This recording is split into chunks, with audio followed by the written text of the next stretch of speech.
नमस्कार, अपना बिहार देख रहे हैं आप और मैं हूं आपके साथ सोनाली सिंह। बुलेटिन में सबसे पहली बात उनकी जिन पर आरोप तो भ्रष्टाचार के हैं, लेकिन मिल सम्मान रहा है।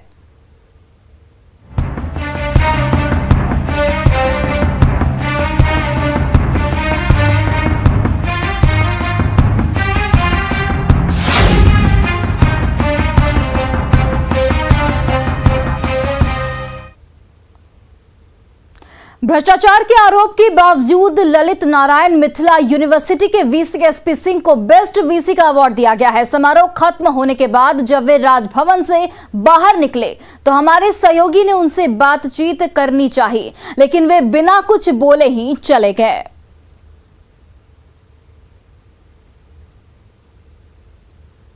एसपी सिंह हमारे साथ हैं जो ललित नारायण मिथिला विश्वविद्यालय और देखिए एसपी सिंह जिन पर आरोप लगा है वो भाग रहे हैं। एसपी सिंह और एसपी सिंह जिन्हें सम्मानित किया गया है, एसपी सिंह ने कोई जवाब नहीं दिया है। राजभवन ने उन्हें सम्मानित किया है और एसपी सिंह जो तत्कालीन वीसी रहे हैं, प्रभारी वीसी मौलाना अरबी फारसी जो विश्वविद्यालय है वहां पर, और जिस तरह से अभी सम्मानित किया गया, सम्मानित होने के बाद जब बाहर निकले हैं, न्यूज़ 18 ने पूरे मामले पर खुलासा किया है, लेकिन जब बाहर निकले हैं उन्होंने अपना पक्ष नहीं दिया है। आश्चर्य की बात यह है कि जिस वीसी को यह जिम्मा दिया गया था कि आप विश्वविद्यालय चलाइए, टेंडर घोटाला में उन पर आरोप लगा है, जांच प्रक्रियाधीन है।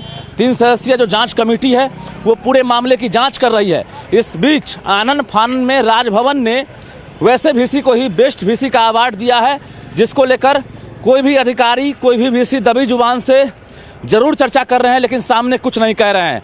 तो आप समझ सकते हैं एक संगीन आरोप है, गंभीर आरोप है और मुख्यमंत्री तक को ये जानकारी मिल गई है।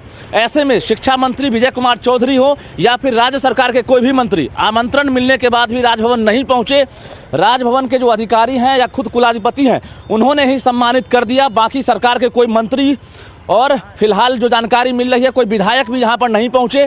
कार्यक्रम में पहली बार ऐसा देखा गया है कि राजभवन में कार्यक्रम हो और शिक्षा से जुड़ी हुई जो गतिविधियां हो उसमें शिक्षा मंत्री विजय कुमार चौधरी नहीं पहुंचे हो, अपर मुख्य सचिव संजय कुमार नहीं पहुंचे हो या शिक्षा सचिव नहीं पहुंचे हो। जाहिर है न्यूज़ 18 एक बार फिर से सवाल उठा रहा है कि आखिर जिन पर जांच चल रही है, 3 सदस्यीय जांच कमेटी ने अब तक फाइनल रिपोर्ट नहीं सौंपा है, आखिर ऐसी क्या नौबत आ गई कि आरोपी वीसी को ही बेस्ट वीसी का राजभवन ने अवार्ड दे दिया। कैमरामैन मनीष जुनेजा के साथ रजनीश कुमार, न्यूज़ 18 पटना।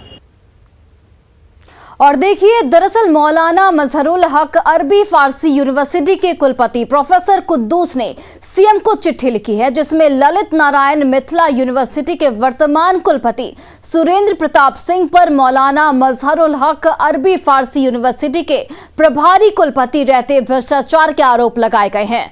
प्रोफेसर कुद्दूस का आरोप है कि प्रोफेसर सुरेंद्र प्रताप सिंह ने गलत तरीके से टेंडर देने और टेंडर में बंदरबाट किया है।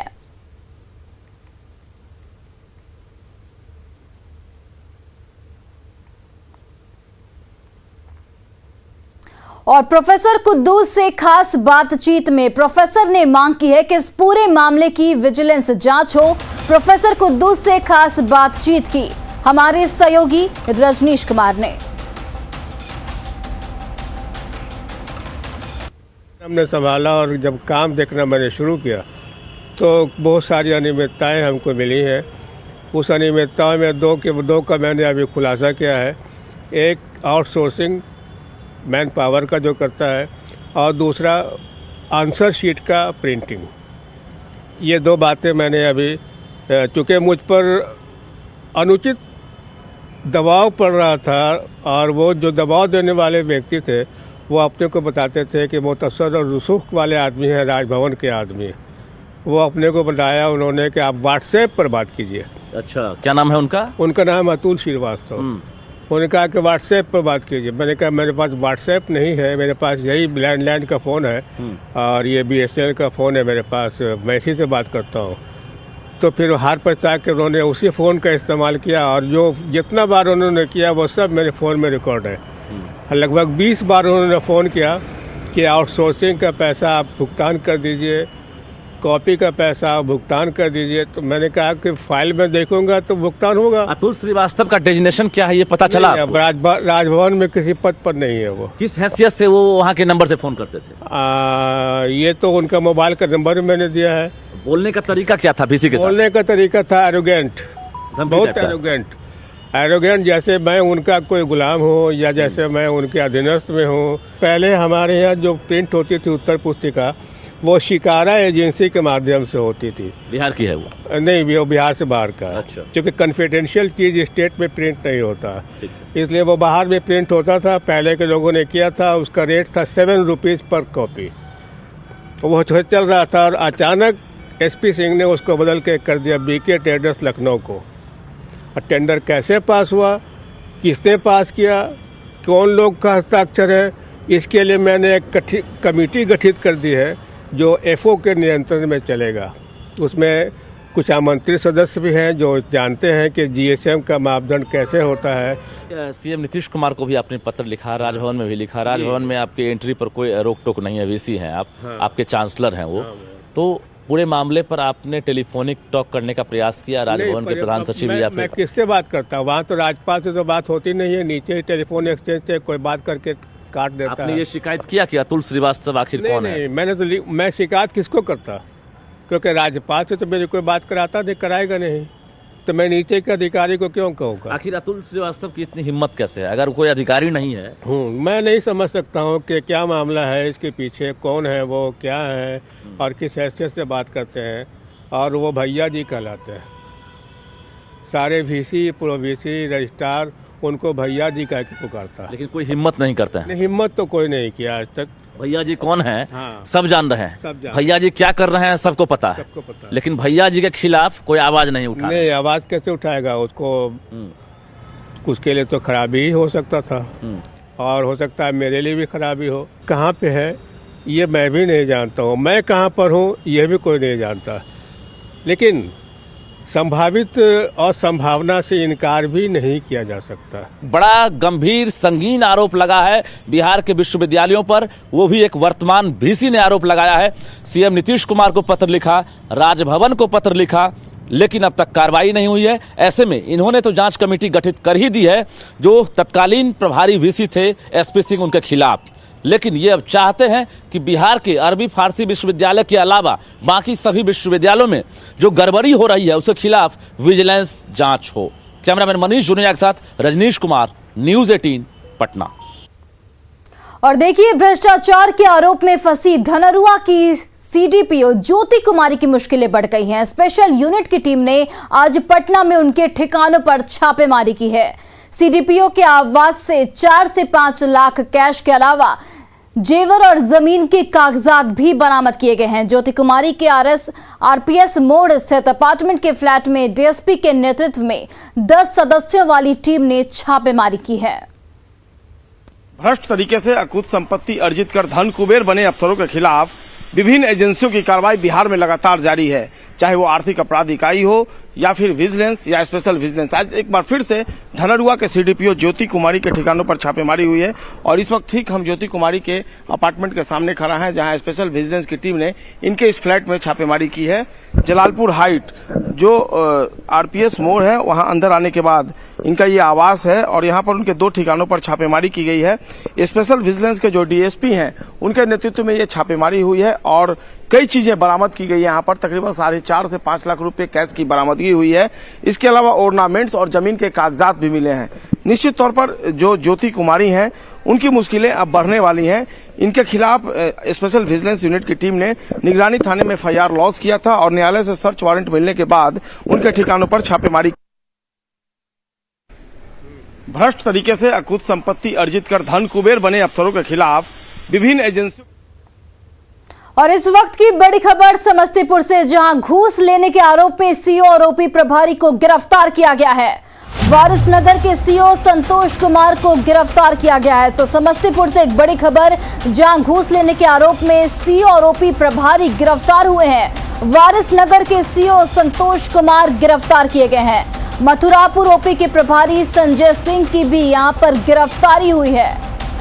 और निगरानी ने दोनों को गिरफ्तार किया है। घूस लेने के आरोप में दोनों की गिरफ्तारी। तो समस्तीपुर से एक बड़ी खबर, जहां घूस लेने के आरोप में सीओ और ओपी प्रभारी को गिरफ्तार किया गया। वारिसनगर के सीओ संतोष कुमार की गिरफ्तारी हुई है। और देखिए, मथुरापुर ओपी के प्रभारी संजय सिंह को भी पुलिस ने गिरफ्तार किया है। निगरानी ने दोनों को घूस लेने के आरोप में गिरफ्तार किया है।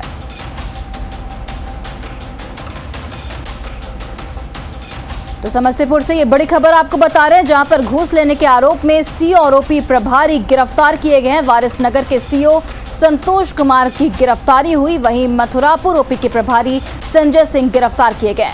और समस्तीपुर से हमारे सहयोगी मुकेश कुमार फोन लाइन पर जुड़ गए। मुकेश, अभी क्या कुछ अपडेट, क्या कुछ जानकारी इस पूरे मामले को लेकर? जी, इस मामले में निगरानी पटना की टीम के द्वारा कार्रवाई की गई, जिसके द्वारा 2 टीम बनाई गई थी। जो नागर बस्ती की रहने वाली मंजू देवी है, उनकी शिकायत के बाद पूरे मामले की पुष्टि होने के बाद 2 टीम का गठन किया गया था। और उसके बाद एक टीम वारिसनगर के अंचल कार्यालय पर रेड की, जिसमें सीओ की गिरफ्तारी की गई। वहां पर 20,000 रुपये घूस लेते हुए रंगे हाथ गिरफ्तार किया गया। और दूसरी कार्रवाई मथुरापुर ओपी पर की गई, जहां पर जो ओपी प्रभारी संजय सिंह है, उन्हें 25,000 रुपये घूस लेते रंगे हाथ गिरफ्तार किया गया। और गिरफ्तारी के बाद दोनों को लेकर के टीम पटना के लिए रवाना हो चुकी है। और बताया जाता है कि मंजू देवी जो नागर बस्ती की रहने वाली है, उनसे 3 कट्ठे की जमीन जो आपसी विवाद था, उनका पारिवारिक विवाद था बंटवारे का, उसको सुलझाने के एवज में ये घूस की रकम मांगी गई थी। और इसकी शिकायत उनके द्वारा निगरानी में की गई थी और उसके बाद ये पूरा कार्रवाई की गई। जी मुकेश, इन दोनों अधिकारियों पर क्या कार्रवाई आगे की जा सकती है? जी, इस मामले में जो अभी तक गिरफ्तारी के बाद कार्रवाई हुई है, अन्य मामलों की तरह इसमें विभागीय स्तर पर कार्रवाई होगी। और जो थाना अध्यक्ष है, उन्हें निलंबित किया जाएगा और विभागीय कार्रवाई भी उन पर शुरू की जाएगी। और इसी तरह की कार्रवाई सीओ के ऊपर भी किया जाएगा। जी चलिए मुकेश, बहुत बहुत धन्यवाद तमाम जानकारियों के लिए। तो समस्तीपुर से बड़ी खबर आपको बता रहे थे, जहां पर घूस लेने के आरोप में सीओ और ओपी प्रभारी गिरफ्तार किए गए हैं और निगरानी की टीम ने दोनों को गिरफ्तार कर लिया है फिलहाल। बिहार सरकार और पुलिस मुख्यालय की तरफ से थानों को निर्देश दिए जाते हैं कि वो फरियादियों की गुहार सुने, लेकिन भागलपुर का एक थाना ऐसा है जो चौकीदार के बेटे के भरोसे चल रहा है। 0 माइल स्थित औद्योगिक थाने की जब हमारे संवाददाता ने पड़ताल की तो सभी पुलिसकर्मी नदारद दिखे और पूरा थाना चौकीदार के बेटे के भरोसे चल रहा था। संवाददाता आशीष रंजन की इस रिपोर्ट को देखिए। भागलपुर के 0 माइल के औद्योगिक थाना क्षेत्र में अभी हम आपको खड़े हैं और आपको दिखा सकते हैं कि यहाँ दिन के 10:30 बजे हैं और थाने की स्थिति क्या है। यहाँ पर जो थाना प्रभारी का कक्ष है, उसमें आप देख सकते हैं कि ताला लटका हुआ है। अति व्यस्तम थाना है ये 0 माइल। यहाँ पर नौगछिया साइड, पूर्णिया साइड सभी तरफ से गाड़ियाँ आती हैं और लोगों की आवाजाही काफ़ी है। लेकिन थाने में आप देख सकते हैं कि क्या हाल है। यहाँ पर कोई भी पुलिस के जवान जो है यहाँ पर अभी नज़र नहीं है। एक व्यक्ति हैं जो क्या हैं, उनसे हम बात करते हैं। क्या हैं आप? चौकीदार का बेटा है। क्या कर रहे हैं आप यहाँ? यहाँ पे ड्यूटी दिया है, हमको देखने दिया है। आप चौकीदार हैं? हाँ। कि चौकीदार के लड़का? लड़का उनका है। चौकीदार के लड़का। हाँ। कौन ड्यूटी देखेगा आपको? वो भैया है ना, वो चौकीदार यहाँ के वही दिए हैं। क्या बोले हैं? बोले थाना पर रहने बोले हैं। थाना में रहने बोले। और सब लोग कहाँ हैं? और सब इलेक्शन ड्यूटी में गए हैं। इलेक्शन ड्यूटी में गए हैं। कोई नहीं है थाना में? नहीं आ रहा है। और कहाँ आ रहा है? यहीं आएंगे। क्या नाम हुआ आपका? मेरा आभास कुमार। तो आप देख सकते हैं कि यहाँ पर जो है चौकीदार के बेटे जो है वो थाने की निगरानी कर रहे हैं। आप समझ सकते हैं कि अगर कोई घटना हो जाती है या कोई यहाँ कंप्लेन करने आता है तो उसका क्या हाल होगा।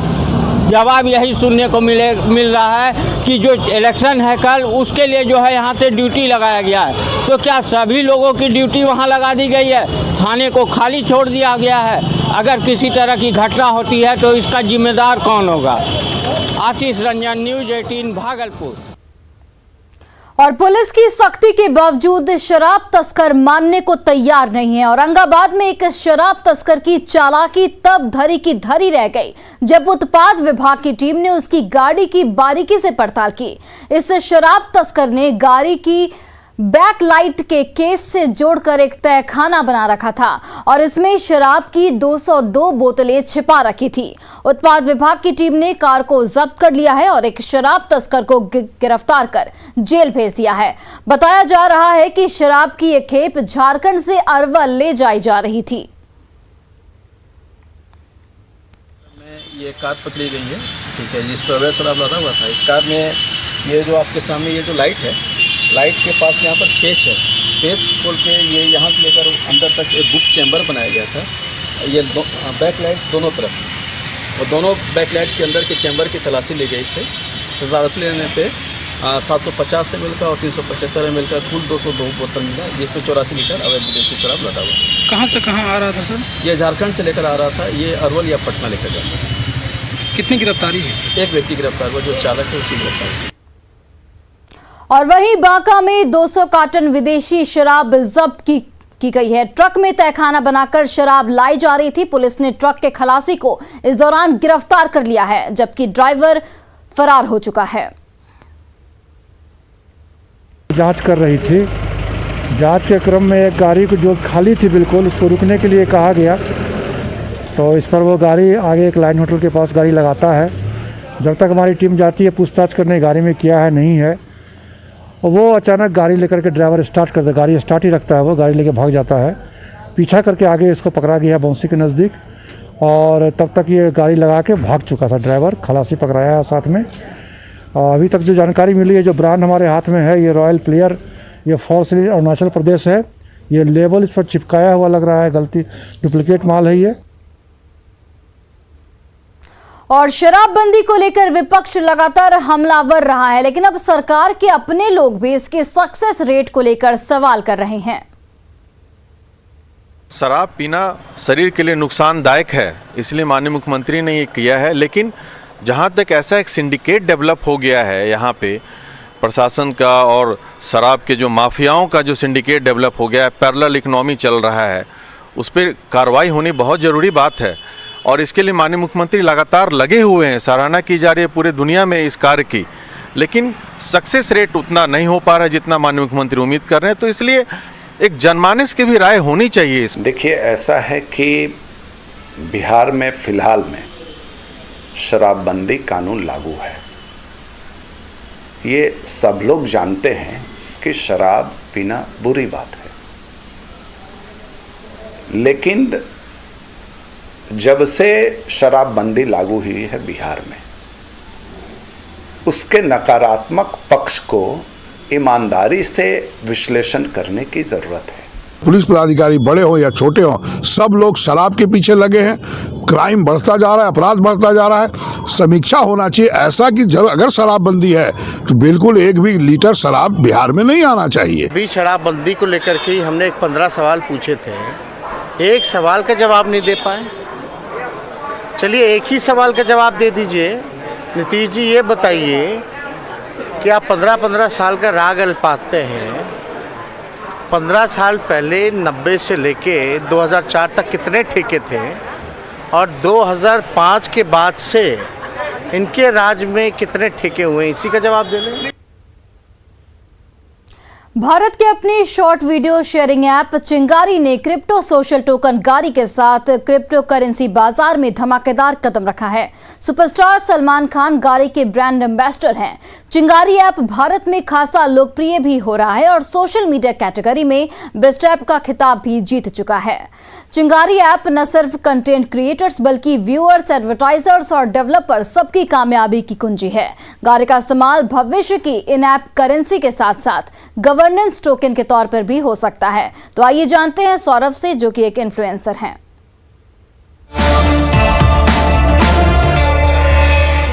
2020 में local for vocal campaign start हुई, जिसकी वजह से हम सारे क्रिएटर्स ने सारी देसी ऐप को सपोर्ट किया, जिसकी वजह से वो सारी ऐप तो ग्रो कर गई, लेकिन हमारी ग्रोथ बहुत ही एवरेज रही। सिर्फ चिंगारी एक ऐसी ऐप थी जिसने छोटे छोटे बहुत सारे प्रोग्राम स्टार्ट किए और हमारे कंटेंट मोनेटाइजेशन जैसे इंपॉर्टेंट इशू को भी देखा। तो गारी टोकन की वजह से जो क्रिएटर हैं उनको एक ऐसी अथॉरिटी मिल रही है कि वो अपने आप को डेवलप कर सकते हैं, और जो भी कंटेंट वायरल होगा उसका सीधा बेनिफिट हमें होगा। मतलब एज ए कंटेंट क्रिएटर मैं अपने आप को एम्पावर कर सकता हूं, और मैं जो भी कंटेंट क्रिएट करूंगा उसका सीधा मुनाफा मुझे होगा।